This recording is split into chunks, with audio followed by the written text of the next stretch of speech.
This week, the Supreme Court issued a pair of rulings, one for North Carolina, the other for Pennsylvania, that effectively allow the states to count mail-in ballots for days after the election. Those two states are expected to play a big role in determining whether President Trump gets a second term or Joe Biden moves into the White House in January. So how exactly will officials count and certify the record number of mail-in votes?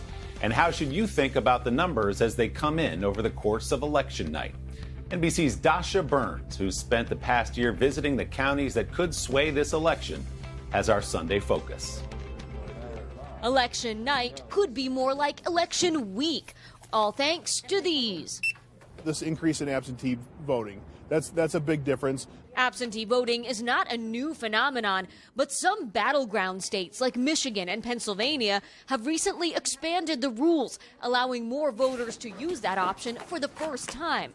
That means new hurdles for election workers. What are the biggest challenges that you and your staff are facing right now? Just the volume of absentee requests. It's really putting a strain on resources. The process is old school, and most steps are done by hand. I am putting the ballot with the envelope. I'm adding instructions. I'm sealing the envelope, putting it in the postal bin.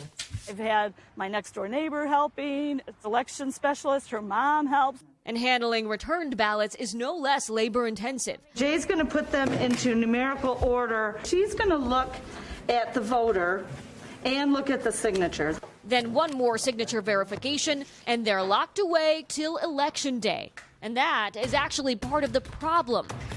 Some states like Florida, Arizona, and North Carolina are already counting their absentee ballots and will likely have results on election night. But for the must-win states of Michigan, Wisconsin, and Pennsylvania, the rules don't allow those ballots to be counted until November 3rd. It took us 3 days to open and process 16,000 or so ballots for the primary. I'm going to time myself here and show you the process. All right, timer is on. So you put the envelope into the envelope opener, put that through. Now there's another envelope in here. This is the secrecy envelope. So we have to open that as well. So let's put that through.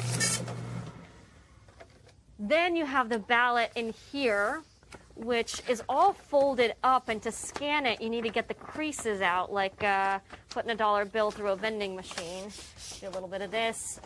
The elections director told me you can roll it, which helps. And then once it's mostly straightened out, then we're going to actually go and put it into the scanner to be scanned. So let's see how long that took.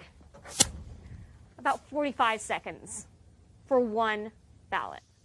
With 8 million combined absentee ballot requests, Michigan, Pennsylvania, and Wisconsin will likely leave the country waiting. Most paths to victory require winning at least one of those states, especially for President Trump. But even the high stakes can't change the speed.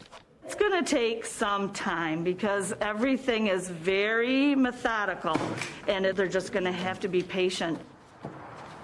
And Dasha joins me now live from Grand Rapids, Michigan. Dasha, good morning. You're very handy with a voting machine. I can tell you right there, opening those letters. But my gosh, what a painstaking process. And to add to all of this, some states are allowing extensions on absentee ballots. As I said a minute ago, Pennsylvania, North Carolina can count votes received after Election Day. So what does that mean for the final count? Hey, Willie, good morning. That depends on how close the race is, because remember, those ballots still have to be postmarked by November 3rd, so the bulk of them will come in pretty close to that date. Those real straggler ballots that come in much later, those will only make a difference in an extremely close race. But it is important to keep in mind that because in some of those key states, the in-person vote will be tabulated much more quickly than the absentee vote, there could be a situation where the election looks a certain way on election night, and then the race takes a turn once that absentee vote comes in. But there is nothing wrong or fraudulent about that. It is simply the way the process works, Willie. A great look behind the scenes of that process. Dasha Burns in Michigan for us on the campaign trail. Dasha, thanks so much. Great to see you.